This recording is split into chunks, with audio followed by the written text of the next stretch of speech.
Una vez más nos encontramos con las bibliotecas populares de todo el país en el ciclo de charlas Recorrido Lectores. La última de las estaciones de este recorrido en el mes del 150 aniversario de la CONAVIP. Como decíamos en la reunión anterior, nosotros queremos que en las bibliotecas haya esta capacidad que es la que busca un lector que todavía no lo es o que es incipiente. La recomendación, la orientación, la colaboración en la búsqueda.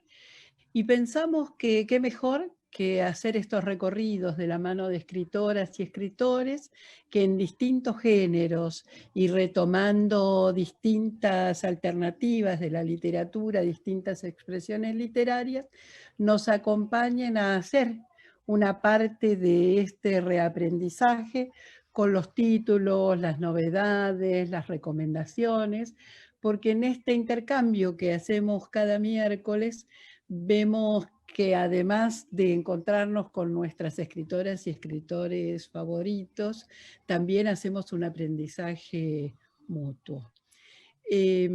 Ya saben que estas charlas van a estar reunidas en formato video y que en una publicación próxima se suben al portal y van a tener disponible, ya tienen a María Teresa Andrueto, a Claudia Piñero, a Leo Yola y en poquito tiempo a nuestro invitado de hoy, Luciano Saracino, quien viene a hablarnos sobre historieta y a quien le vamos a dar en un momento la bienvenida. Y en este día especial, si de historietas hablamos, no podemos dejar de recordar con enorme afecto, con todo el afecto, la ternura, la bonomía que él supo sembrar en todos nosotros, pero especialmente en las bibliotecas populares. Quino no solamente es el padre de Mafalda y por lo tanto el padre de la conciencia de muchas argentinas y argentinos y de muchos otros ciudadanos y ciudadanas del mundo, a tantas lenguas fue traducida, en tantos humores fue reconvertida, no solo en el aspecto de ese enorme dibujante y ese enormísimo mensaje ético que supo transmitirnos. La movilización de la conciencia por el humor es una de las cosas más difíciles y él lo hacía como si fluyera, como si saliera con esa enorme humildad. En el año 2013 lo nombramos oficialmente amigo de las bibliotecas populares y ya él muchas veces había compartido con nosotros distintas cosas, como por ejemplo la vez que se vino a sentar a la feria, yo creo que fue en el 2010, que se sentó toda la tarde en la feria a firmar los libros que las bibliotecas compraron para llevarse. Y fueron tardes de conversación con todos, de predisposición amistosa para la fotografía conjunta, en fin, para todo eso. Yo creo que estaría muy bien si pudiéramos recordarlo hoy con esa humildad con la que ese día recibió nuestro homenaje, nuestra distinción como amigo de las bibliotecas populares, sabiendo que como lo hizo Osvaldo Bayer antes y tantos otros amigos, Fontana Rosa, que fue el primero, ellos lo tomaron como un homenaje a ellos y era en realidad un enorme homenaje de esos grandes a las bibliotecas populares y a la CONAVIP. Mientras tanto, vamos avanzando en la presentación de nuestro invitado de hoy, Luciano Saracino. Él es escritor y es, bueno, como ven, un joven escritor que se define a sí mismo como un todoterreno, porque su obra va desde la novela, el cuento, la historieta, los libros para chicos, los guiones cinematográficos, los dibujos. Sus obras fueron publicadas en muchos otros países, además de Argentina, de América, de Europa. Y en esta labor de co-guionista, coautor, participante de la historieta con la palabra, hemos tenido oportunidad de verlo infinidad de veces. Eh, Ahora últimamente, bueno, no últimamente, pero digamos, con el personaje de Dago, publicado ininterrumpidamente desde hace mucho tiempo en italiano. Estaba tratando de recordar el tomate y... ¿Tomate y qué? Y Fede, las aventuras de Fede y Tomate. Las aventuras de Fede y Tomate, porque esas me tocaron como abuela lectora, como, Qué lindo. y son, digamos, de una ternura así muy, muy impresionante. Yo admiro profundamente el mundo de la historieta, este, porque no sé por qué para algunos les parece que es un género menor, y es un género tan difícil, esa capacidad de sintetizar, de interpelar con el humor, con el repentismo, con la grajea, para lo cual se requiere una inteligencia fenomenal y una capacidad artística enorme. Así que admiro la historieta por el arte mayor que es, y por lo que la Escuela de las Artes Gráficas ha hecho no solo para la Argentina, sino para el mundo. Nuestros grandes dibujantes, nuestros grandes historietistas han hecho una escuela que no existe, y que, bueno, como tantas otras cosas que pasan en la Argentina, nosotros tal vez no hemos valorizado lo suficiente, ¿no? Cuando en oportunidad de que discutíamos y promovíamos el Instituto de Artes Gráficas para el Ministerio de Cultura como ley, en conversaciones con Altuna, que nos apoyaba desde España y nos colaboraba para lograr la unidad que permitiera lo que finalmente fue un resultado positivo, él decía que sí, que efectivamente era una pena enorme que en la Argentina no pudiéramos valorar tantísimo como se merece, a pesar de que muchos somos fanáticos de la historieta, por el valor artístico que significa. Y yo decía que en la experiencia de las bibliotecas populares, la historieta tiene un valor muchísimo más grande, y es que es muchas veces, la mayoría de las veces, el primer lenguaje, la primera escritura a la que se acercan aquellos que no han tenido oportunidad de otras escrituras, tengan la edad que tengan. Y eso me parece que es algo enormemente valioso. Así que, bueno, yo me quedo en silencio y le voy a dejar a Luciano Saracino que nos lleve a recorrer este mundo fascinante de su mano y su palabra.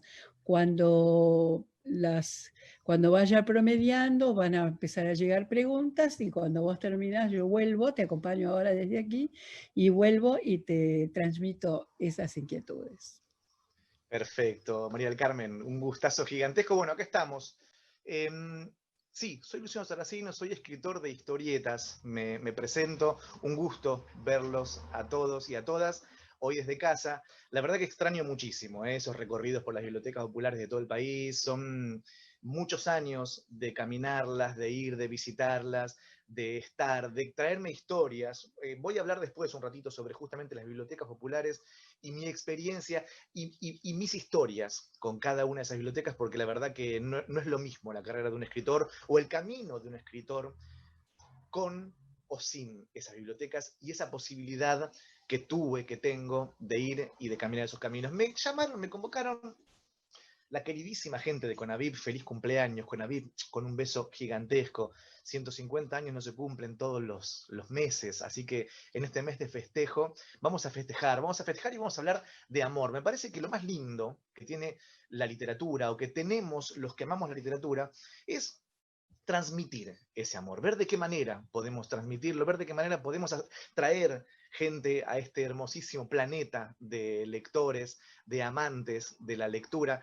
Así que me encantó el planteo, ¿no? Cuando me llaman y me dicen, Luciano, ¿te gustaría hacer una charla sobre tu recorrido lector? ¿Te gustaría hablar sobre tu camino como lector? ¿Te gustaría hablar? Y dije, claro que sí. Por supuesto, porque hablar de mi recorrido como lector, hablar de ese camino que tuve desde muy chiquito hasta el día de hoy, es hablar de amor, y no hay nada más hermoso que hablar de amor. Así que vamos a hablar de libros, pero vamos a hablar en realidad de amor, para ver si hablando de amor podemos enamorar, y si enamoramos, traer más gente a esta maravilla que es ya no la lectura, sino la historieta. Considero que la historieta es un excelente modo de empezar la literatura, es un excelente modo de amar la literatura. Vos es que ustedes saben que hay una frase muy repetida, que se usa muchísimo, muy mal usada, que es que la historieta es una puerta a la literatura, que si un chico empieza leyendo historietas, con el tiempo accederá a la literatura y lo ganaremos como lector. Bueno, eso es una falacia. Y estaría bueno empezar a cambiar, a ver si con esta charla podemos sumar a gente para que no la diga nunca más. ¿Por qué? Porque la historieta es literatura. La historieta es literatura, y cuando está bien hecha, es literatura de la buena. No es ninguna puerta. En todo caso, si es algún tipo de puerta, es una puerta al amor hacia la lectura. Cuando un chico empieza a leer historietas, uno lo ve y lo comprueba en cada biblioteca popular que se ha dedicado a tener una biblioteca grande de historietas, que esas bibliotecas están llenas de pibes y pibas. Cada vez que voy a la biblioteca de Corrientes, a la Mariano Monero de Corrientes, a la de General Villegas, a la de Villa Mercedes, en Córdoba, que tienen unas bibliotecas no solamente de historietas enormes, sino que están al lado de la puerta. Es una cosa que a mí siempre me fascinó, especialmente en esta que les cuento, que son tres de mis preferidas, la de Villegas, la de Corrientes y la de Mercedes, Villa María, perdón. La biblioteca de historietas está al lado de la puerta, y ahí siempre hay pibes de secundario, siempre hay mochilas. Siempre hay chicos y chicas que se juntan a hablar, a contarse sus cosas. Están las mochilas en el piso y ellos están revisando historietas, van las minas, las comentan. Traer pibes en edad adolescente a las bibliotecas es haber ganado, es empezar ganando el partido. Esos pibes después seguirán leyendo historietas y añadirán a ese amor un montón de otros amores. Con lo cual, un chico que es besado por una historieta, un chico que es inoculado con el veneno de la historieta, nunca más va a abandonar el amor por la lectura. Es como la bicicleta, ¿vieron? Empezás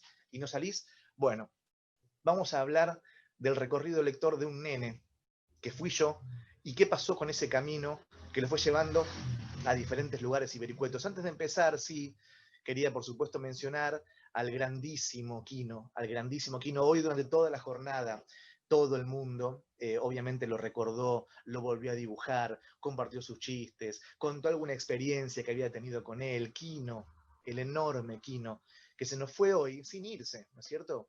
Una persona como Quino nunca termina de irse, jamás va a terminar de irse, porque no se han ido los previos a Quino, no se ha ido ni siquiera Cervantes, no se ha ido Shakespeare, no se ha ido Lennon, no se va a ir nunca Quino. Ustedes saben que cuando a mí me toca viajar, especialmente por diferentes ferias del mundo, diferentes ferias del libro del mundo, y me toca estar con otros autores o conversar con lectores, y uno como argentino, bueno, a veces empieza el diálogo, ¿no? Ah, vos argentino, sí, bueno, como Altuna, argentino, como Sasturain, argentino, como Muñoz, argentino, como Breccia, argentino, y nunca te lo nombran Aquino.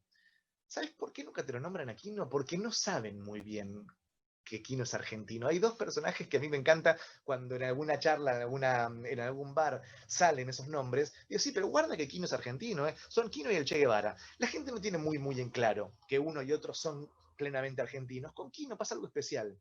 Por ejemplo, en París, en Francia.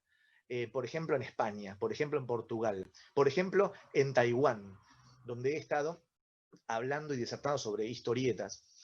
Como te dicen justamente, no, pero Quino, y les digo, ¿para vos de dónde es? A ver, ¿de dónde crees que es Quino? Les pregunto, ¿no? A un francés. Y la respuesta es impresionante, porque ellos en realidad no lo saben. No es que creen que es francés, o que es taiwanés, o que es portugués, o que es español. No, Quino es otra cosa. Quino es como una especie de fuerza de la naturaleza, es una entidad. Y vuelvo a lo que dije recién porque me gustó, es una fuerza de la naturaleza, y como tal, existe previamente a existir. A ver si me puedo explicar. Ahora no llueve, ahora hay un día preciosísimo afuera, sin embargo la lluvia es. Sin embargo la lluvia está, aún en un cielo soleado. Eso es Quino. Quino nos sobrevuela. Quino existe y Quino es mucho más que lo que creemos que es. Bueno, y además de todo es argentino. Quino estuvo. Hoy muchísima gente habló de la orfandad de Mafalda. Hoy muchísima gente habló de la tristeza que daba ver a esa nenita huérfana. Y en realidad me puse a pensar sobre esa orfandad. Y no es que haya quedado huérfana Mafalda, quedó huérfano Mafalda, Felipe, Libertad, Susanita, Manolito. Felipe, que me encanta como personaje, siempre de chico yo me imaginaba, yo era un Felipe, ese lector de historietas, ávido, que odiaba ir a la escuela, enamorado perdidamente de la más linda del barrio, a la que nunca jamás en su vida se iba a animar ni siquiera a hablarle. Ese era yo, ese niño era yo, con esa timidez y con ese amor por las historietas y con esas ganas de que la escuela se desapareciese de una vez por todas. A veces pienso si ese deseo finalmente no se cumplió este año, donde ningún chico, o mejor dicho, todos los chicos cumplieron ese sueño de Felipe. Quedaron huérfanos, decía, y quedamos huérfanos nosotros. Cuando muere una persona como Quino, cuando muere una personalidad como Quino, un poco huérfanos nos quedamos todos, porque Quino, no voy a decir que es un padre de todos, pero sí voy a decir que Quino nos acompañó a todos. Todos los que hemos leído a Mafalda o a la obra de Quino, que es impresionante, esos cuadros que salían primero en la revista de Clarín y luego renombrada como Viva, esas bestialidades de tintas, esas marcas, esos fondos, esa lucidez crítica del mundo en el que él mismo vivía. ¿Saben lo difícil que es tener una lucidez crítica sobre el mundo que se está viviendo? Poder leerlo ahora al mundo como lo leyó Quino, como lo lee Quino.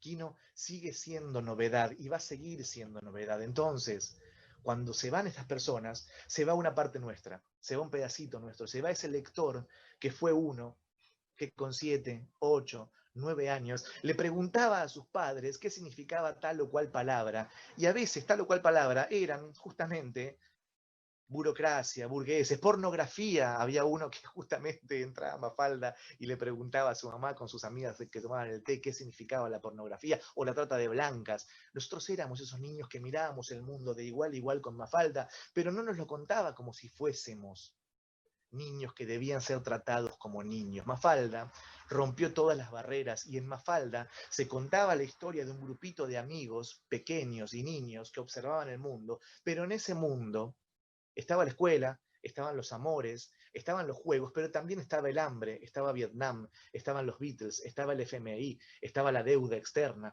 estaba la ecología, estaba un mundo que se rompía, estaban los vínculos con los padres, había muchísimas lecturas para hacer y uno cuando era un niño y leía a esa nenita, crecía. Uno cuando lee a un autor como Quino, no sale nunca igual que como entró. Con Quino nos pasa algo que es maravilloso, que es tan simple como que somos mejores personas por haber leído a Quino. No es lo mismo haber leído a Quino que no haberlo leído. Salimos de esos libros mejores que como entramos, con lo cual Aquino nos pone triste su ausencia, por supuesto, pero mucho más felices nos debe poner su existencia. Quino existió, Quino contó. Lo contó en forma de historietas, lo contó en forma de humor gráfico, muchas de las cuales no eran tiras de humor, eran críticas totalmente concretas, tajantes, con la ruptura muy fundamental de lo que se podía leer, de lo que estaba bien visto y bien pensado. Quino vino a contarnos el mundo y lo contó en forma de historietas, como lo contaron un montón de otros autores, a que también vamos a ir homenajeando en este día, en donde me toca hacer un recorrido sobre la historieta. ¿No? Es una responsabilidad tremenda porque no me están llamando de una radio, de un canal de televisión, no, me está llamando de la CONAVIP para festejar los 150 años y me están diciendo a mí, Luciano Saracino, amante de las historietas, que hable un poquito sobre mi recorrido como lector. Vamos, ustedes están acá mandando mensajes, mandando preguntas, mandando corazones, manitos así. Yo ahora no los puedo leer, pero los voy a leer a todos. Así que no me dejen hablando solo, por favor. Pregúntenme cosas, díganme si la están pasando bien, porque este camino es un camino largo, pero les prometo que el paisaje va a ser hermoso. Así que, como todo recorrido, vamos a prepararnos y vamos a empezar a caminarlo. Vamos a hablar de historietas. ¿Tienen ganas? Yo tengo un montonazo de ganas. Me llamo Luciano Saracino, nací en Buenos Aires en el año 1978. En el año 1978, en mi ciudad, se desaparecía a la gente a plena luz del día. Se prohibía lo que se tenía que decir. Se mencionaban los temas que podían tocarse en la televisión, en el cine, en las canciones. En el 1978, Videla gobernaba, los chacales rondaban las calles, y en ese sitio, en un departamento de Villa del Parque, Helguera 2828, séptimo C, la cigüeña dejó a un nenito pelirrojo. Bien, este nenito pelirrojo, luego descubriríamos, que tenía ciertas curiosidades. Por algún motivo que ahora les voy a contar exactamente cuál fue, este niño, desde muy tempranísima edad, amó de manera desbocada las historietas. ¿Desbocada por qué?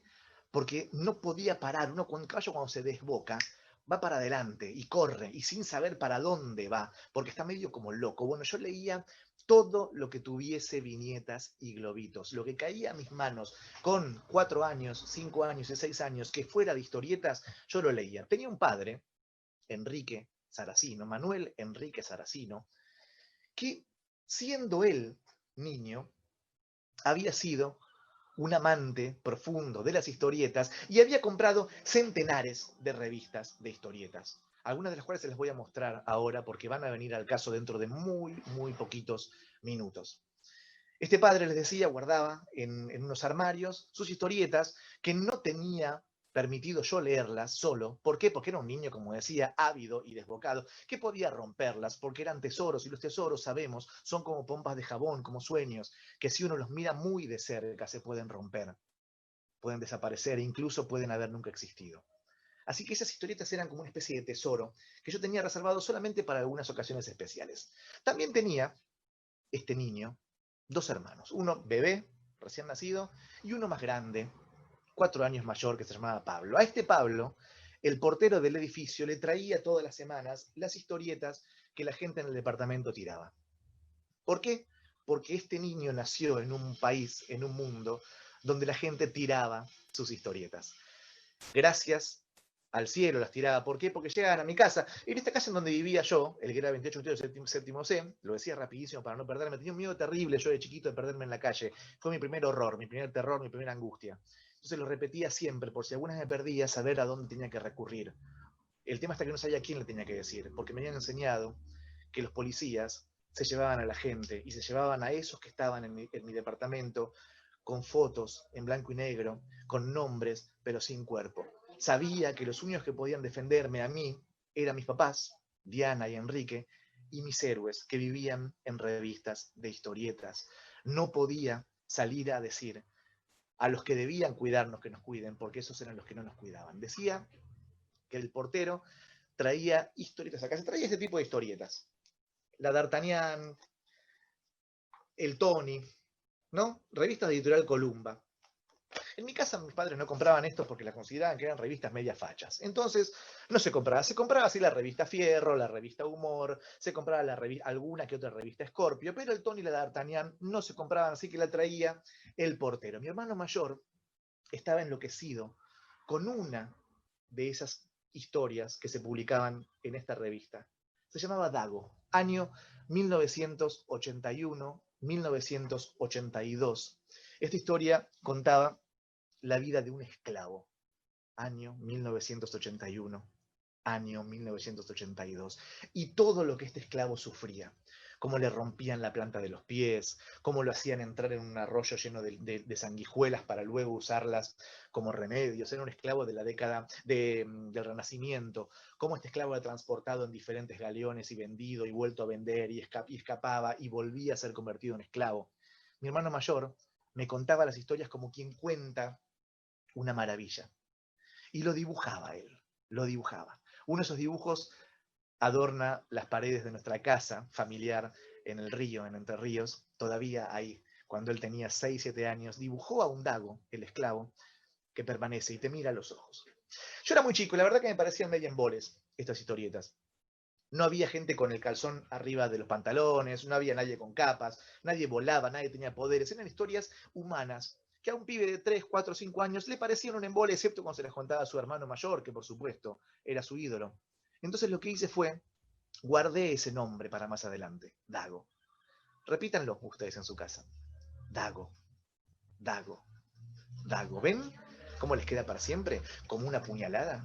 ¿Cómo les queda para siempre? Porque los nombres bien pensados quedan para siempre. Gandalf, Merlín, Camelot, Batman, Dago. Lo guardé, la vida siguió entre muñequito Jack, entre el tren pasando por abajo del puente de Villa del Parque, entre juegos con mi amigo Luis Sampaoli, él vivía en el cuarto, yo en el séptimo. Empezamos a hacer nuestras historietas, él las dibujaba, yo las escribía.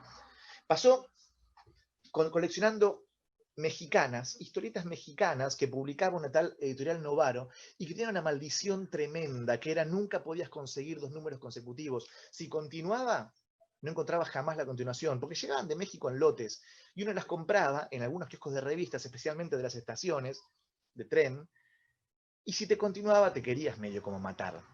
¿Qué hacía yo? Esta, por ejemplo, la traje especialmente. Dice, cuidado Batman, esa caída es mortal. Un Zeppelin, Batman cayendo, y esta continúa. Yo, con esos 5 años, 6 años, no sabía cómo terminaba. ¿Qué hacía? La escribía. La escribía y me inventaba las continuaciones de Batman cuando no podía saber cómo era que terminaban. A mis 12 años, cruzando la vía de Villa del Parque, hay un puesto de revistas todavía, está frente a una verdulería que tiene unas ofertas espectaculares. Me encontré con una revista, con un tipo, que me miró a los ojos ni bien pasé frente a él. Tenía una posición bastante combativa, los puños cerrados, la mirada enfurecida y unas cadenas que unían sus puños. Esta era la revista. Y se llamaba Dago, el esclavo. Habían pasado algo así como 8 años de aquella vez que les contaba que David, el portero, me había dejado esas revistas que mi hermano me contaba. Vivíamos en otra casa, el mundo había seguido, la infancia estaba terminando. Yo tenía 12 años cuando vi esta misma revista en el puesto de la vida. Me la compré, valía 12.000 australes. 12.000 australes era una bestialidad de plata para un pibe de 12 años. Pero me la compré. La compré y como hacemos siempre, los que compramos libros y revistas, la abrí y me puse a leerla en la cama de mi habitación de la calle Melincué. Escuchen esto. Las campanas redoblaron gravemente y su voz metálica, pesada, casi lúgubre, se multiplicó en ecos por los viejos callejones en sombras, por sobre los negros canales de aguas quietas, sobre los antiguos palacios agotados de tiempo. Venecia se acurruca en la noche helada, gatos y fantasmas reptan por las tinieblas, un remo chapotea. Es la primera página de la primera historieta de Dago, y yo de esa primera página no salí nunca en mi vida. Esta vez, les contaba, leí historietas desde siempre, leía historietas con pasión y con muchísimo amor, pero esta vez me enamoré. 12 años, empezamos a saber lo que significa el amor, empezamos a sentir cierto cosquilleo cuando vemos y nos encontramos con el sujeto amado, como Felipe, cuando veía en la plaza a aquella nena que le encantaba. Yo me di cuenta que la literatura también podía provocarme eso, y me di cuenta con esta revista, que me la devoré. Cuando leí Dago, año 1990, fui esclavo.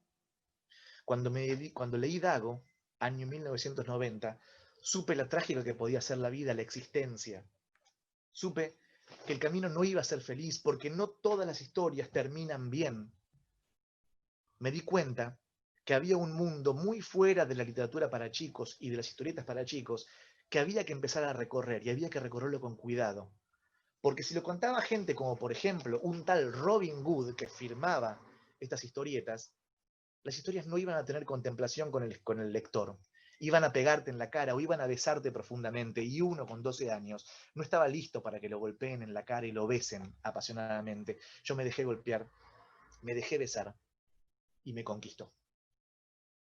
Este libro termina de una manera tremenda, ¿no? Es la historia de un esclavo, les contaba, que logra escapar y finalmente vuelven a atraparlo y vuelve a ser esclavo. La última frase que tiene el libro es tremendo.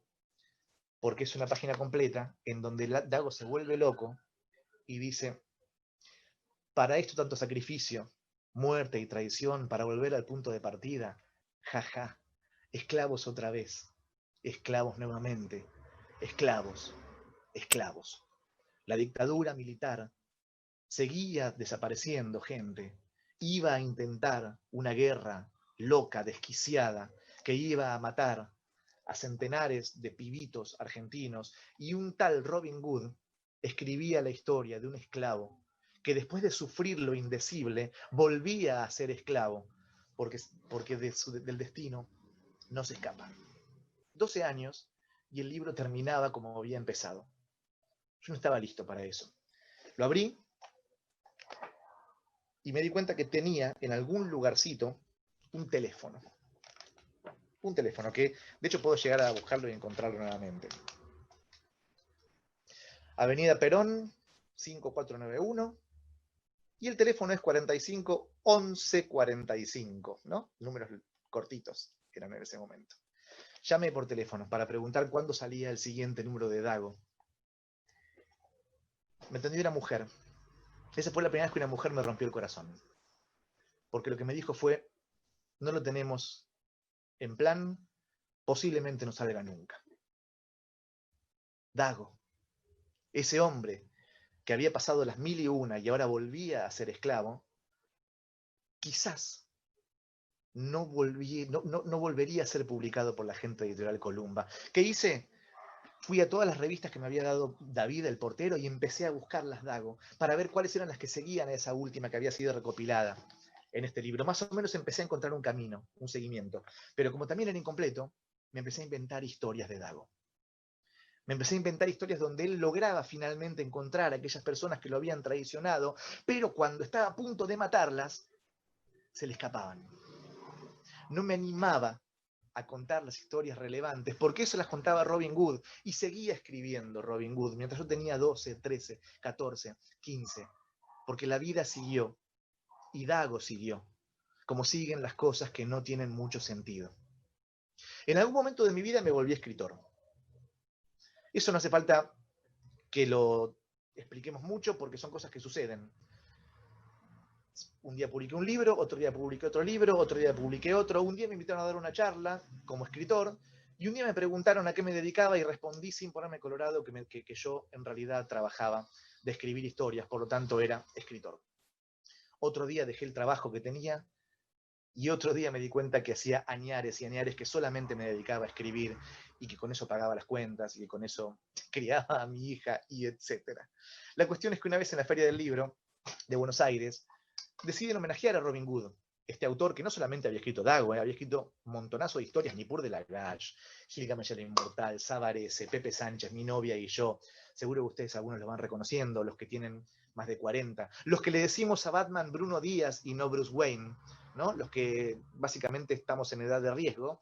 Eso divide mucho las aguas. ¿Quiénes le dicen Bruno Díaz y quiénes le dicen Bruce Wayne? En estas revistas, Batman se llamaba Bruno Díaz. En la serie de televisión de Adam West, Batman se llamaba Bruno Díaz. La cuestión es que me preguntan de la Feria del Libro si tenía ganas de entrevistarlo a Robin Hood, si quería ser yo el que modere el homenaje a Robin Hood. ¿Se acuerdan del pibe ese? Que con 3 años escuchaba a su hermano cuando le leía a Dago, que con 12 años se enamoró por completo de la literatura y nunca más salió. Bueno, ahí tenía 20 y pico, era un escritor, había seguido leyendo a Dago, pero me había armado una biblioteca de todo, porque justamente había amado para siempre la literatura, y me encontré con el autor. El autor, que era un personaje increíble, un dandy, un vividor, un aventurero, recorrió todo el mundo, vivía las aventuras que contaba, una persona que cuando te hablaba te seducía, una persona que sabía llevarte, una persona que tenías ganas de escucharlo durante días y días y días. Bueno, me tocó hacer una especie de chaperón de Robin Hood esos días. Él vivía en Europa, en castillos europeos, luego en Paraguay, él es paraguayo, en Asunción. Él estaba como intentando regresar un poquito a sus tierras, y en ese regreso en Buenos Aires lo homenajearon. Bueno, esos homenajes fueron increíbles porque me tocó almorzar con él, cenar con él, irme a tomar traguitos, acompañarlo a la radio. En la radio pasó algo que fue increíble, que no me lo voy a olvidar nunca más. Estaban entrevistándolo en estos programas importantes de Radio Argentina, Y en un momento llama por teléfono un oyente, una mujer. Y dice, hola, ¿qué tal? Quisiera contarle yo a Robin Hood hoy una historia, dice esta mujer. Y la mujer le cuenta que un día Robin Hood le salvó la vida. Un día, cuando los chacales que hablaba antes entraron en la casa para llevársela, revisaron todas las cosas que esta mujer tenía y encontraron abajo del colchón, porque a ella le daba vergüenza, encontraron revistas de Robin Hood. Encontraron las Tony, encontraron D'Artagnan, estos chacales, estos asesinos que venían a llevársela. Y uno de ellos encontró que entre esas revistas había una que él no había leído, de un personaje que él le encantaba, se sentó y empezó a leerlo y empezó a conversar con ella sobre justamente Nippur de Lagash. De qué le había pasado con el ojo y si tenía la que había perdido. Y empezaron a conversar. Y mientras conversaron, la tensión de chacal y víctima empezó a diluirse y empezaron a hablar de un personaje de historietas. Y luego de hablar, este chacal dijo, bueno, nos hemos confundido de casa. Hasta luego. Y se fue. Esto le contó una mujer a Robin Hood en una radio por teléfono. Robin Hood se puso a llorar. Porque él, escribiendo, nunca tenés acceso a qué le pasa al público. Por supuesto que él no iba a saber nunca de ese nene de 12 años, enamorado de la literatura por leerlo, y mucho menos iba a imaginarse una historia en donde una historieta, escrita por él, le salvó la vida a una mujer a punto de ser chupada por los chacales. Ese tipo de cosas me pasaron esas semanas, esos días largos que pasé con Robin Hood. Y me tocó entrevistarlo, les decía. En un momento, por supuesto, yo le llevé este libro, que él me lo firmó para Luciano, con afecto, de Robin Hood. Para mí es el tesoro más grande que tengo en mi vida. Y en esas charlas, en un momento le pregunté, él con tantos personajes infinitos creados y tantas miles y miles de páginas, que él no sabe cuántas páginas son, pero por supuesto que son miles y miles, hablamos de centenares de miles de páginas. Porque así escriben los historietistas, especialmente los populares, especialmente los que escriben para el pueblo. Le pregunté qué personaje escrito por otro le hubiese gustado haber inventado a él.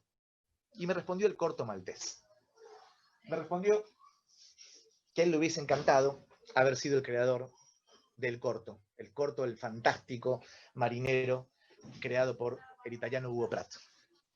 Y en ese juego que teníamos, pues ya estábamos en confianza y ya no sabíamos correr, él me pregunta a mí, ¿y de los míos, cuál te hubiese gustado haber escrito? Y yo le respondí que Dago, por supuesto. Y expliqué rápidamente lo que estoy explicando un poquito más pormenorizadamente acá. Le expliqué por qué. La cuestión es que la vida fue siguiendo, como siguen las cosas, que ahora sí empiezan a tener sentido. Y hace muy poquito, año 2020, en la terraza de mi casa, acá arriba, tomando mate con mi pareja, me llama por teléfono un número desconocido, que yo generalmente no atiendo, y esa vez atendí. Quizás porque tenía tiempo, quizás porque andás a ver qué conjunción de planetas se dieron. Atendí y era un editor, Alejandro Scuti, diciéndome si me gustaría ser el guionista nuevo de Dago. Si me gustaría escribir las historias de Dago para Italia. Empecé a caminar en círculos en la terraza y empecé a preguntar varias veces por teléfono, ¿escribir Dago? Intentando que esas dos palabras se volviesen algo que sea coherente. ¿Escribir Dago? ¿Escribir Dago? ¿Escribir Dago? Y me dice, sí, ¿tenés ganas? Y respondí que sí, sin saber muy bien si lo iba a poder hacer o no. La cuestión es que dije que sí y bajé a mi estudio, saqué este y todos los demás libros de Dago que tenía y empecé a leerlo. Y cuando me empecé a leerlo me di cuenta que no iba a poder. ¿Por qué? Porque Dago lo escribe un tal Robin Hood y lo escribe demasiado bien un tal Robin Hood y yo no iba a poder meterme en ese territorio. Bueno, ¿qué hice? Siguiente a eso, prendí la computadora y me puse a escribir una palabra y luego la otra. Y empecé a hacer lo mismo que le hacía a mi hermano más chico cuando le contaba las historias de Dago, pero ahora de verdad. Ahora Dago existía, ahora Dago tenía voz, y ahora Dago yo era el que lo hacía vivir, y el que le hacía caminar, y el que lo hacía amar.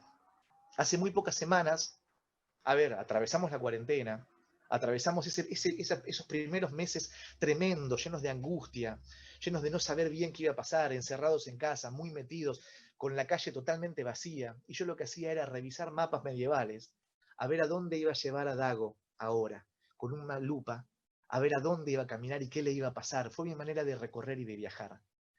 Fue mi manera de volver a visitar lugares que no conocía. Hace muy pocas semanas, una semana o dos, salió el primer libro de Dago, escrito por mí.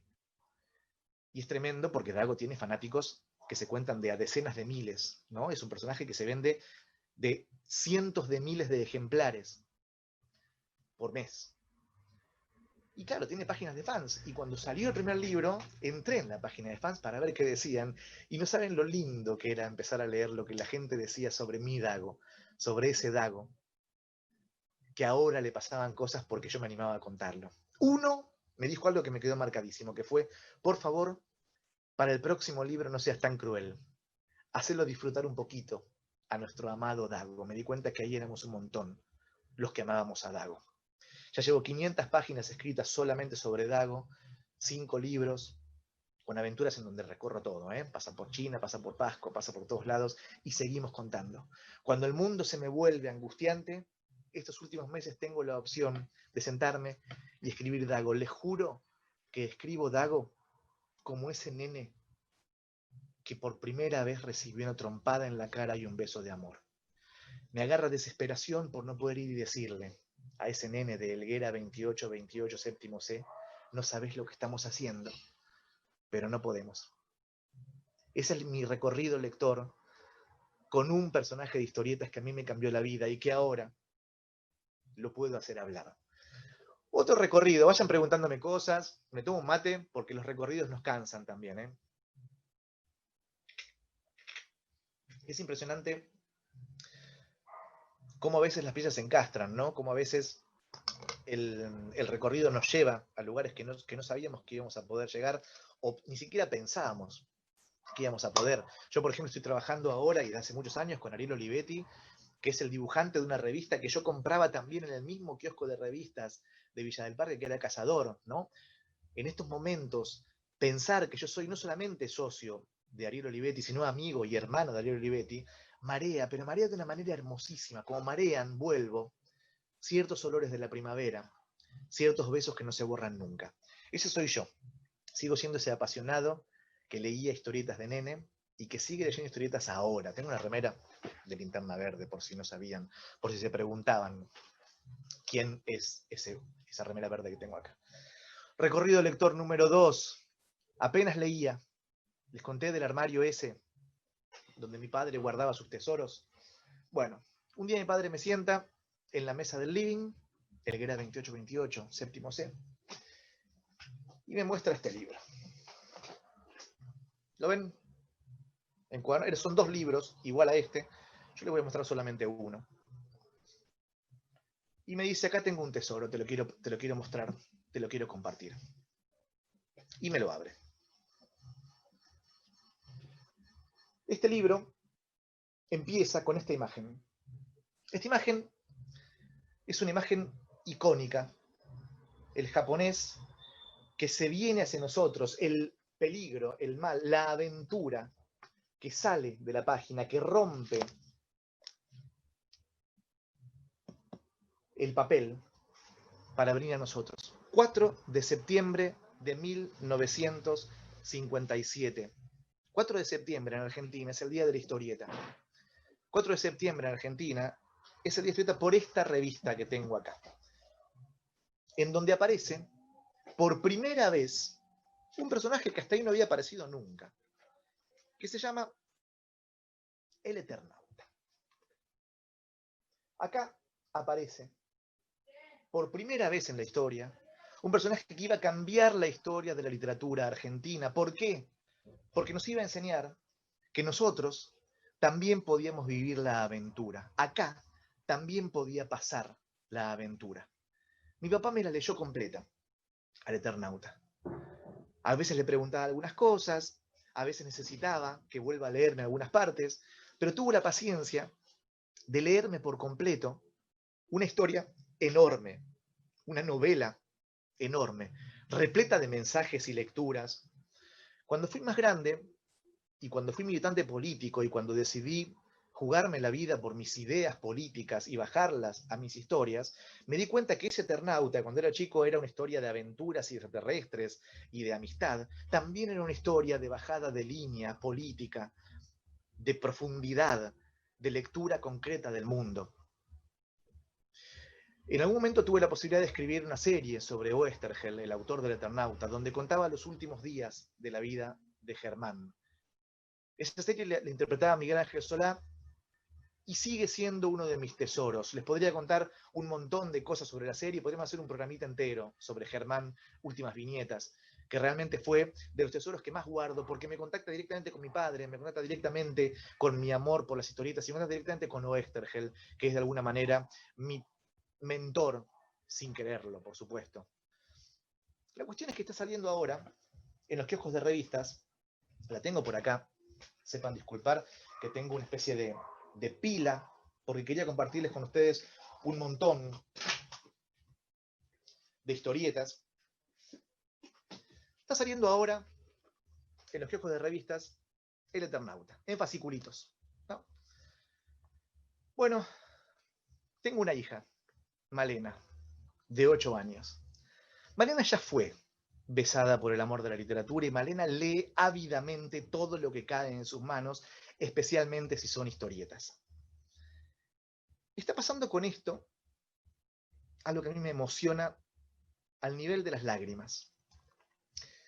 Es que un día Malena me pidió si se la podía leer. Y empecé a leérsela. A mí me gusta leer. La verdad que me encanta leer. Me encanta poner voces. Era de madrugada. Apenas las 3. No había ninguna luz en las casas de la vecindad. La ventana de mi cuarto de trabajo era la única iluminada. Hacía frío, pero a veces me gusta trabajar con la ventana abierta, mirar las estrellas. Descansa y apacigua el ánimo, como si uno escuchara una melodía muy vieja y muy querida. El único rumor que turbaba el silencio era el leve rozar de la pluma sobre el papel. De pronto, un crujido. Un crujido en la silla enfrente mío, la silla que siempre ocupan los que vienen, etcétera, etcétera.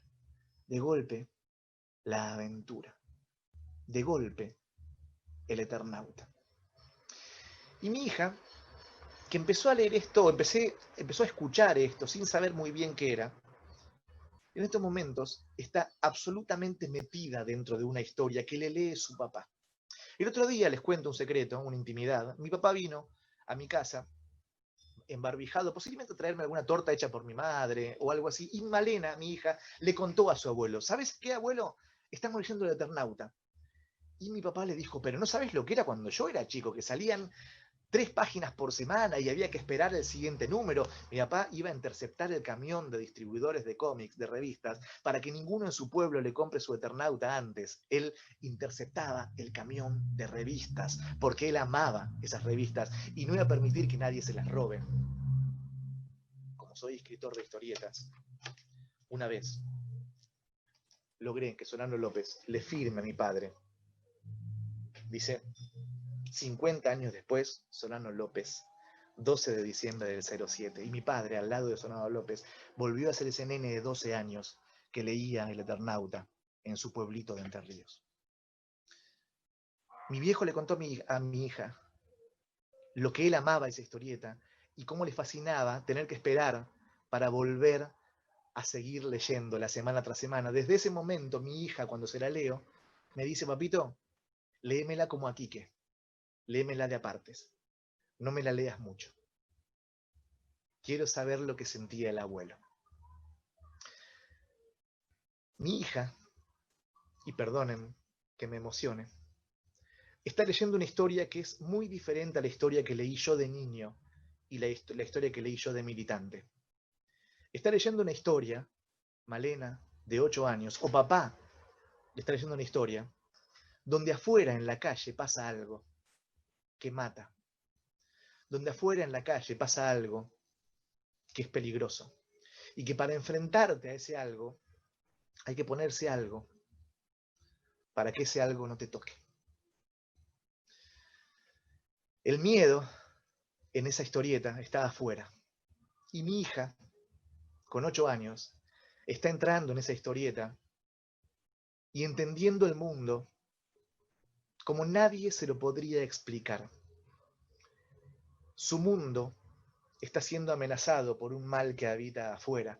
Para salir a la calle ella tiene que ponerse algo, para que ese mal, ese peligro, no la toque. El Eternauta hoy es más novedoso que nunca. Insto a todos a que lean el Eternauta hoy y entiendan lo que Oestergel nos contó en el 57 para poder aprender algo de lo que nos está pasando hoy. Los invito, pero no como una sugerencia, los invito casi les diría como una orden. El Eternauta nos está hablando a todos, a los nenes que tienen que entender el mundo y a nosotros que podemos llegar a aprenderlo por una historieta escrita el 4 de septiembre de 1957 y disfrutada por todas las generaciones que le siguieron. Bueno, encantados todos, y encantados y encantadas los que estamos aquí con vos y los que te están siguiendo por Facebook y por YouTube, con unos comentarios lindísimos, con menos preguntas que comentarios. Es como de verdad que hicimos un viaje, de verdad que estamos todos subidos al tren con vos haciendo el recorrido. Pero bueno, algunas cosas que sí aparecieron. Primero, contarte que Poli Bernatene te dice, eh, nadie mejor que Lucho para encontrar palabras en un día tan triste como hoy, ¿no? Hermoso Poli, y nadie mejor que Poli Sí, para encontrar imágenes. O sea, bueno. sí, sí. Que no te va a preguntar nada, pero que lo estás acompañando a dibujar en esta tarde tan especial, ¿no? Hermoso. Bueno, muchos comentarios de las bibliotecas y algunas, las que recorriste, diciéndote el placer que fue cuando las visitaste y compartiste con ellas. Bueno, y yo realmente fascinada como amante de las historietas con esta suerte que tuviste, fanático de Dago y que te toque el... Tremendo. Pero decime si no Sí, es para una historia sí, en sí mismo todo eso. O sea, hermoso. sí. Sí, sí, escribir Dago, eso me pareció una gran síntesis, ¿no? Esto que decías de Oestergel realmente es muy interesante. Bueno, vos lo ponías en el tema de la pandemia. Hace pocos días, en una salida de esas que uno hace con barbijo y alcohol y salida a un mundo que amenaza, pasó un muchachito, supongo que con una, con una, con el casco, Sí. ¿no? Del Eternauta, y me pareció que alguien me lo estaba haciendo a mí. O sea, ¿cómo puede Es ser? increíble, ¿eh? O sea, pero es que el Eternauta no Sí, solamente lo que está pasando ahora. Recordemos, María, que en el año 2007, cuando se cumplían 50 años de la salida del Eternauta, nevó en Buenos Aires, ¿no? O sea, sí, estamos hablando de una sí, historia. Y las portadas de los periódicos del día siguiente fue nevó en Buenos Aires con el dibujo del Eternauta a toda sí, página. O sea, sí, es sí, fuerte esto. sí. Un visionario, bueno, que pagó tan caro la visión, ¿no? Pero a su vez un Exactamente. legado impresionante para todos. ¿Y vos qué vigencia pensás que tiene en la cultura popular Oestergel hoy, el Eternauta hoy? Bueno, Mira, más allá de hoy esta circunstancia, ¿no? sí, hoy te diría que no es casual, ¿eh? Que esté saliendo ahora en fasciculitos, en los kioscos de revistas, que es el lugar donde debe estar también este tipo de historieta tan popular, ¿no? Yo creo que hoy tiene una relevancia inusitada. Pensemos que además se está filmando o se va a filmar la serie para Netflix. Es una historia que se ha contado tantas veces, la historia de Eternauta, que inclusive el Imperio la ha contado tantas veces, sabiendo o no sabiendo, nunca sabemos muy bien si se la chorean, si saben que existe, pero hay tantas películas parecidas a la Eternauta, que la relevancia que tiene, inclusive, creo que es una relevancia muda, porque es una relevancia que a veces el que lo adopta no dice, yo provengo desde acá, ¿no? Va y lo cuenta. Pero somos nietos del Eternauta e hijos de los Carlos Trillo, de los Robin Hood, de los que estamos escribiendo ahora historietas. Pensá, María, que a mí me pasa una cosa que es muy, muy concreta. Yo pienso, ¿no? 57 aparece el Eternauta. El Eternauta le rompe la cabeza a una generación de pibes, que eran los que leían esas revistas en ese momento. Se le rompe la cabeza. O sea, cuando mi padre me cuenta lo que pasaba con eso, salían a la calle a ver si encontraban las balas de las batallas con los cascarudos, con los burbos, las huellas de los burbos. Eso era increíble. Pensemos que la televisión todavía no había entrado en todas las casas, ¿no? Todo era pasada por la radio o el cine. Entonces, que una historieta le vuele la cabeza de esa manera a una generación completa, a mí lo que me pasaba era, che, ¿por qué no salieron de acá centenares de escritores de ciencia ficción en Argentina? ¿Por qué Oesterhel no sirvió de caldo de cultivo de centenares de escritores de novelas o películas? Bueno, después me di cuenta que lo que había pasado era la dictadura. Entonces, ¿qué pasa con la dictadura? Los autores Las, necesitaron contar otras historias, ¿no? O sea, tuvieron que ir por otros recorridos, pero la historieta sí le guardó un espacio a la ciencia ficción, al género, al terror, a la aventura. Entonces, ahí sí tenemos una línea muy concreta. Por supuesto que hay un montón de autores y autoras hoy en día, Laura Casabé en el cine, Ricardo Romero, o sea, en las novelas, que sí lo han leído, sí lo han disfrutado y sí eventualmente meten cuestiones que tengan que ver con ese tipo de literatura de género popular. Ahora, en la historieta lo vemos todo el tiempo, ¿eh? O sea, en la obra, te digo, de Trillo, de Barreiro, y ahora que, que somos nosotros la tercera generación de autores, los que tenemos ahora 40 y pico, ya hay una cuarta generación que son los que tienen 20, que vienen a romperla con todo, y ahí están las chicas y las pibas que vienen a contar su historia de vuelta y a meterle muchísima más energía a un mundo que la necesitaba. Pero yo te diría que Oesterhel está, y está, casi te diría que es como el tango, Oesterhel.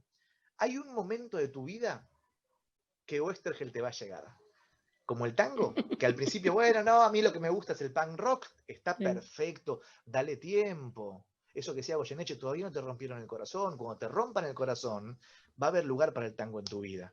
Bueno, con Oesterhel pasa lo mismo, y estoy seguro que todos los autores que yo conozco de historietas lo tienen en algún lugarcito de su corazón biblioteca. bueno, hubo a lo largo de tu charla enormes expresiones de satisfacción, de placer, de alegría, de qué bueno que hoy, justamente hoy, abordemos la historieta y qué homenaje impresionante a Quino, que seas vos el que está haciendo esto. Otros dicen, qué, qué contador, qué manera de atraparnos. Y hay uno que llegó hace, o que yo vi recién hace poquito, y dice Graciela Díez, estoy llorando de emoción y placer. Qué Me lindo, parece Graciela. Bueno, que es está lindo bueno, llorar de emoción y placer. Es que lindo. ese es el mundo de la historieta también, ¿no? Que ese es el mundo que estás contando, o sea, emoción y placer. Y de eso te preguntaría, em, ¿qué libro a vos te parece, digamos, por lo menos de la literatura argentina, que vos transformarías en una historieta? ¿Qué te parece que merecería? Mira, lo tuvimos hace poquito al maestro, al hermoso de Leo Oyola, aquí en estos recorridos de lector. Y él tiene una novela que es hermosísima, que es Kryptonita, que se adaptó a Sí. historieta, se adaptó a novela gráfica con una cantidad de autores hermosísimos, y es una historieta perfecta, porque justamente la novela es perfecta, la novela recoge muchas cosas de la historieta, y me parecía perfecto que tuviese su versión en historieta. Con lo cual, la primera respuesta es, ya está, que es Kryptonita de Leo Oyola, que fue adaptada por un grupo hermosísimo de historietistas. Pero, ¿qué novela argentina? Qué linda pregunta, ¿eh? Hermosa pregunta. Hay una novela muy nueva, muy nuevita, que se llama El conserje y la eternidad, de Ricardo Romero, que es una novela de vampiros, Bueno, que yo cada vez que la leo, la veo. ¿Por qué? Porque Romero es un narrador perfecto. Entonces me pasa de que además tengo este vicio, de que como yo cuento en imágenes, la voy leyendo y la voy viendo, la voy viendo. Tenemos ahí el Yaite con Romero, de que alguna vez la vamos a hacer en película, seguro que la sacaremos, pero no estaría nada mal que El Conserje de la Eternidad se vuelva historieta. Pero no sé, María, estoy mirando ahí para arriba a ver con qué me encuentro, pero hay un montón, hay un montón. Hay que hacerlo. Hay que hacerlo. Hacela. Hay una pregunta, bueno, porque tenés varias preguntas, después vas a ver también, pero bueno, yo trato de ir como sintetizando, ¿no? Y una que dice, ¿cuál es un libro escrito por vos que más recomendás y por qué? Y también me pregunto, bueno, vos contestá esa primero y después vamos. Pregunta difícil. De hecho, me pasaba que cuando yo tenía un montón acá, una pila gigante de libros para ir recomendando, que de hecho después la puedo mandar y con Avib la distribuye a las bibliotecas, Sí, de sí. diferentes obras importantes de historieta local e internacional.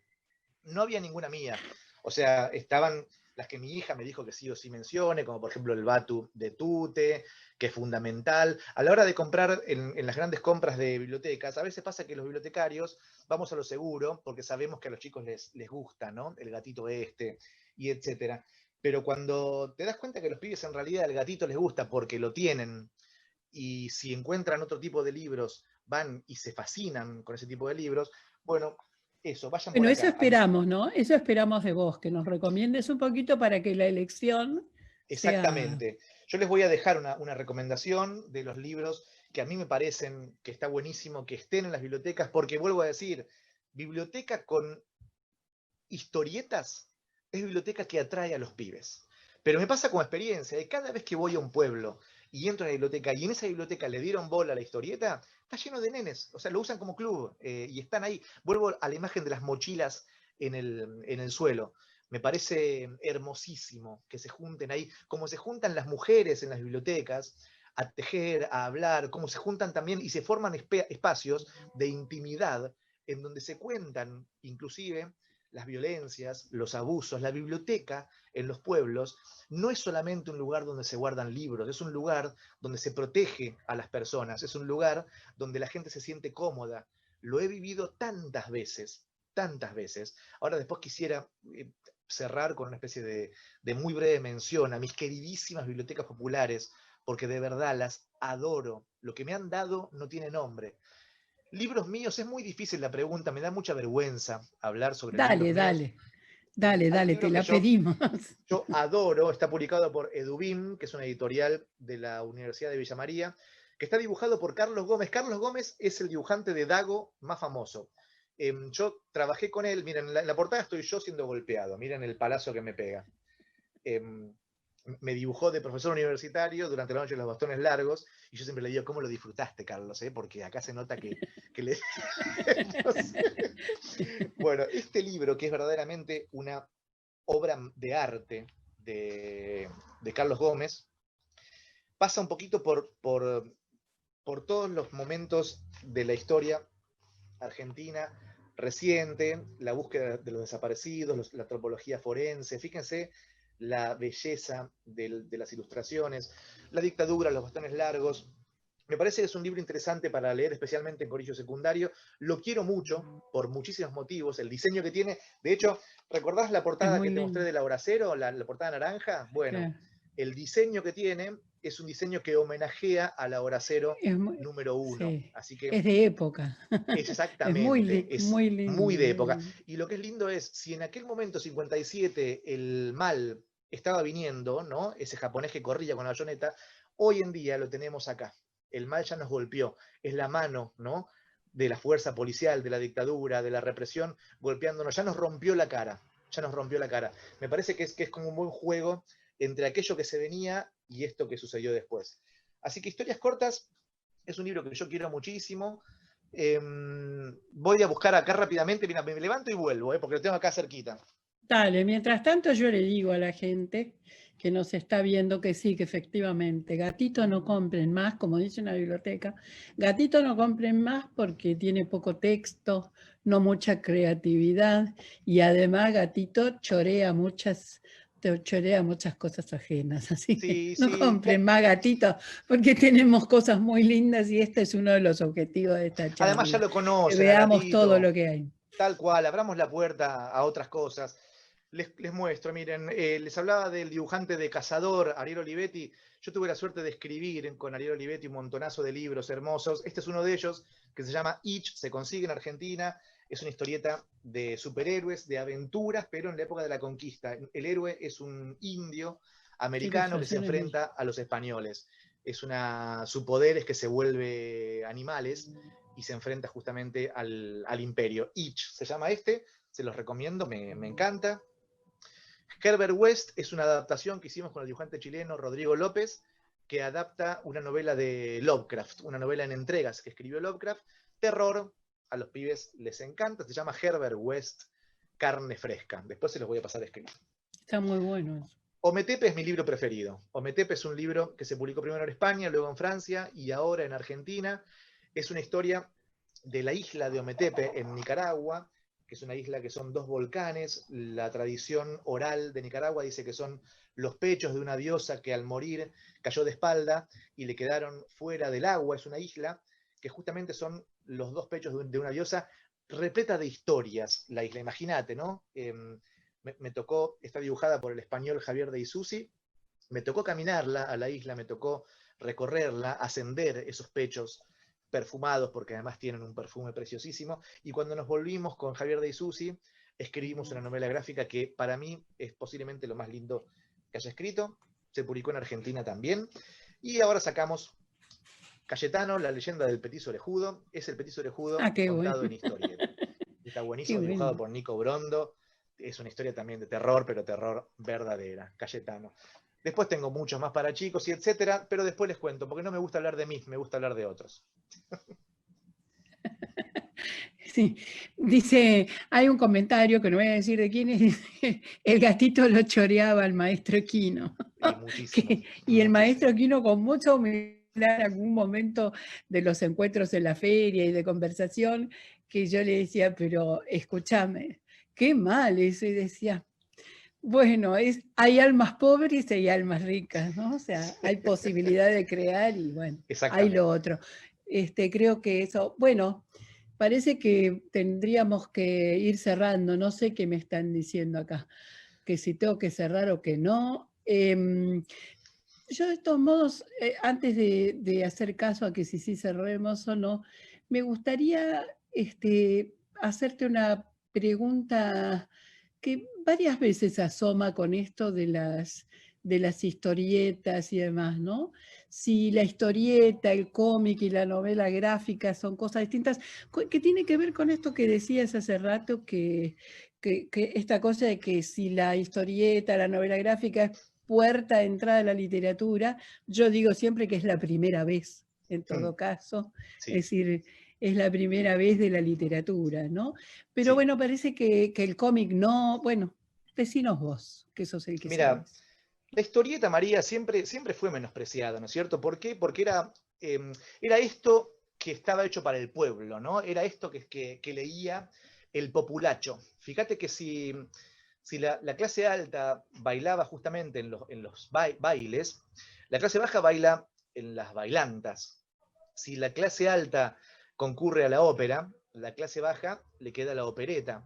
Y si la clase alta es dueña de la historia, la clase baja será dueña de la historieta. El nombre historieta ya es un nombre que la menosprecia desde su concepto, ¿no? Es una historieta. Fíjense, inclusive el nombre cómic, cuando se habla de cómic norteamericano, la escrita nace en Norteamérica, nace desde los periódicos norteamericanos, los periódicos enormes, los primeros mass media, ¿no? Los de Hearst y Pulitzer, que los publican para atraer a lectores. Lectores que no eran leídos. ¿Por qué? Porque bajaban de los barcos y eran polacos, eran judíos, eran árabes, que todavía no hablaban bien el inglés y tenían que comprar diarios. ¿Por qué? Porque la industria del pay-per-view, que es pagar para ver, uno escuchaba gratis las noticias en la radio, pero pagaba para verlas en el periódico, pay-per-view.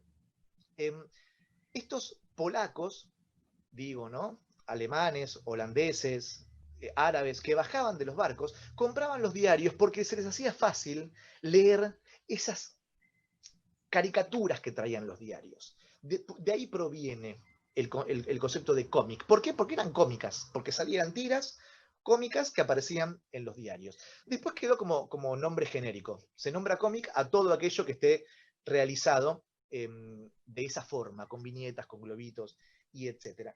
¿Qué pasa, María? El tema está que en algún momento estos cómics, que sí eran cómicos, que sí eran para los chicos, que sí era liviano, que sí era para el populacho, para el pueblo, empezaron a complejizarse.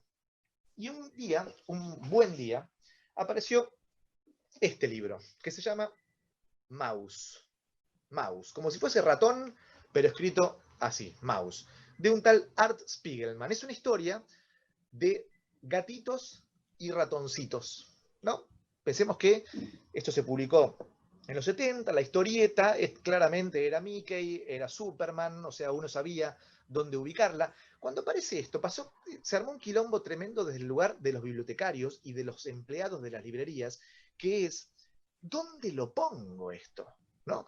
Porque es una historieta, es de gatitos y de ratones, pero habla del holocausto, ¿no? Me está contando el holocausto perpetrado por los nazis.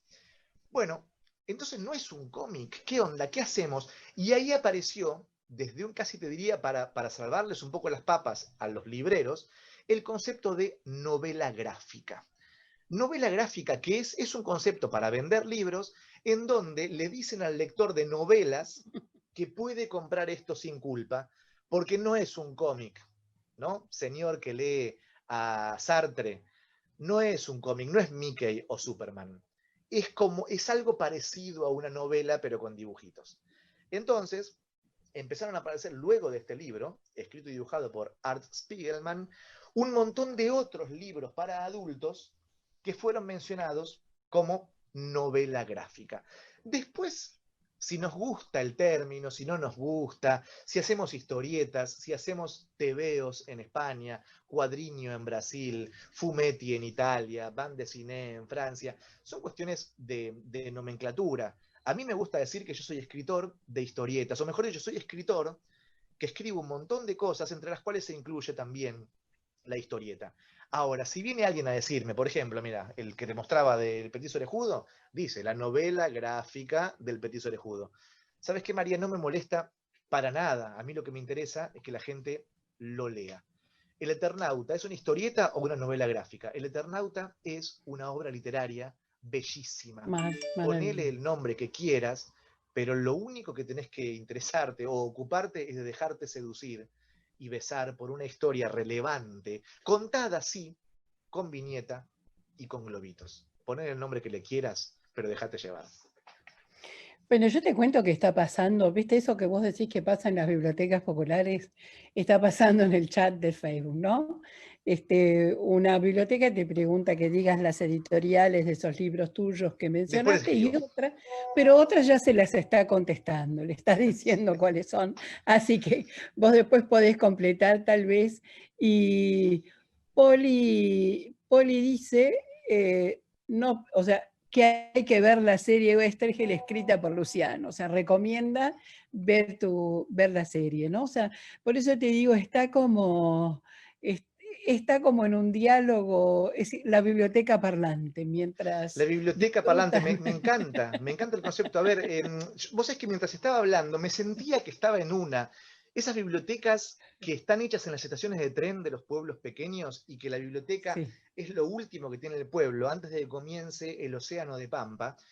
Está la biblioteca, el andén, la vía abandonada, algún galpón enfrente y después la Pampa. A mí esas bibliotecas me encantan, las amo, las amo. Bibliotecas construidas en antiguos fortines que te cuentan sus historias, ¿no? En el medio. Hay una que fui que quedaba en Buenos Aires, pero para ir había que salir de Buenos Aires, entrar en La Pampa, dar una vueltita y volver a entrar en Buenos Aires porque no tiene camino de acceso desde Buenos Aires. Sí. Ese tipo de bibliotecas yo las amo con el alma y me enamoro perdidamente. Una vez una nenita corriendo me estaba yendo y viene, me abraza y me dice, por favor, llévame, porque le había contado cuentos, le habían gustado esos cuentos y la nena, en un abrazo, en mi regazo, me pedía que después me contaran la historia de esa nena, y estuve, por supuesto, averiguando si había posibilidad de, de traerla. Una nenita de Puerto Diamante, donde me habían invitado también a contar algunas historias.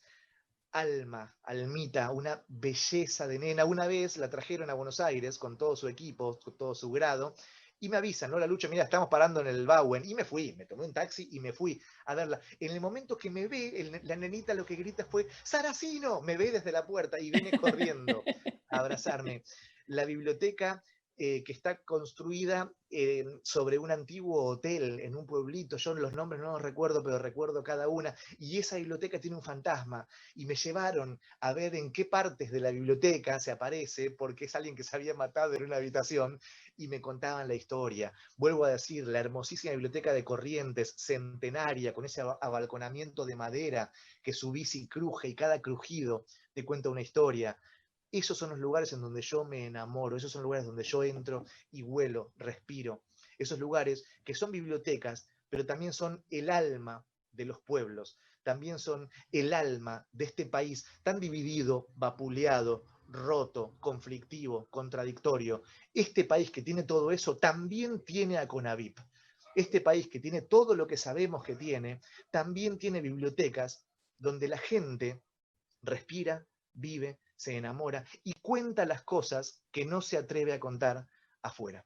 Eso me parece bellísimo, que siga siendo un fogón, que siga siendo un lugar de comunión en donde las mujeres puedan contar si son golpeadas, en donde los niños puedan contar si son abusados y donde además se disfrute de la lectura, de una buena historia y de una buena compañía. Eso para mí es una biblioteca. Decía Quino, qué lindo que sería un mundo, se lo hace decir a Felipe, qué lindo que sería un mundo donde las bibliotecas sean más importantes que los bancos. Qué lindo que sería un mundo donde las bibliotecas fueran más importantes que los bancos.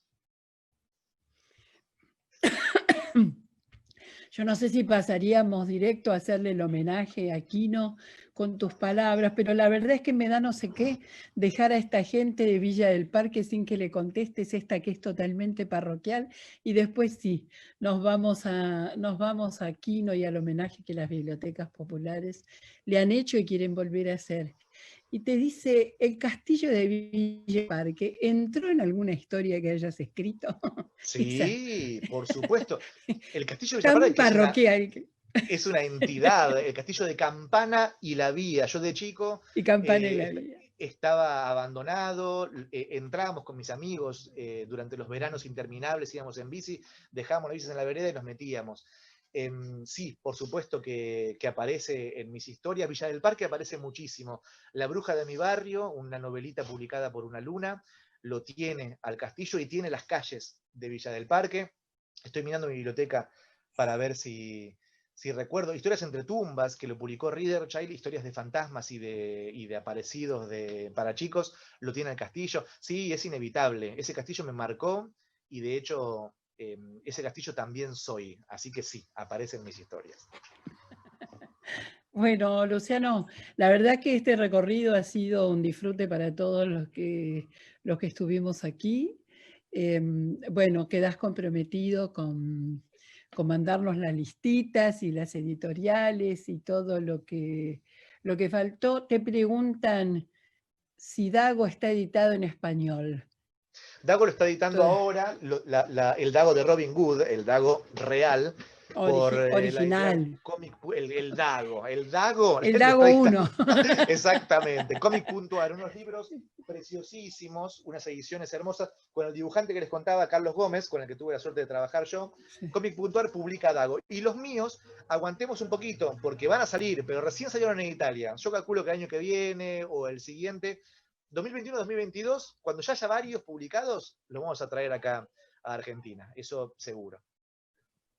Bueno, y volvemos a decirle a las bibliotecas, ¿no?, que esta lectura es una lectura que invita, que atrapa, y que es primera vez de la literatura, y que, como decías vos con tus relatos, ¿no?, te queda para siempre. Para siempre. En ese proceso del Instituto de Artes Gráficas, yo tocaba Fito y le decía D'Artagnan, o sea, era como ¿no? O sea, y él me miraba como, ¿qué te pasa? Pero uno tiene esa cosa, ¿no? Es el héroe de la infancia, de la adolescencia, o sea, Por supuesto. bueno, yo peleé por leer D'Artagnan porque era para varones. Mm. En esa época pasaba, Pasaba ¿no? mucho, y a mí me pasaba al revés, con la Intervalo, que era para nenas, y a mí me encantaba. Entonces medio tenía que leerla a escondidas, porque A eran todas escondidas, historias de a amor, y escondidas. había una que era Mi novia y yo, que era buenísima. Entonces yo me la compraba por Mi novia y yo, y le decía a mis amigos varones, no, no, no, pero la compro Es solamente por para mi esta que es de hermana. risa. Claro, y me las leía completa y lloraba, lagrimeaba, Sí, ¿no? Eran todas como telenovelas, sí, novelones. sí, sí. Bueno, muchísimas gracias A ustedes. por todo esto y bueno, nos despedimos de vos y haciendo este humilde recordatorio a este grande que nos acompañó también y que nos ha hecho gozar tanto en general y en el recorrido de las bibliotecas populares también. Un Un abrazo placer para gigantesco. vos y un beso aquí, no allá donde esté. A eso. Gracias.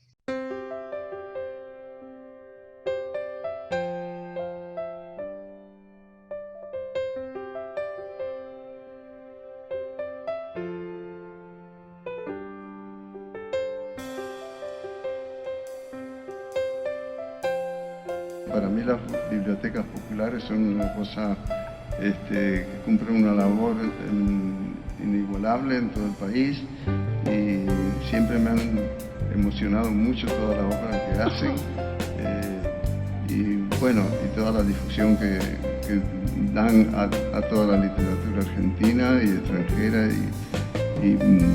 bueno, hablar no es lo que más me gusta, por eso elegí el dibujo para expresarme. Muchísimas gracias, chicos.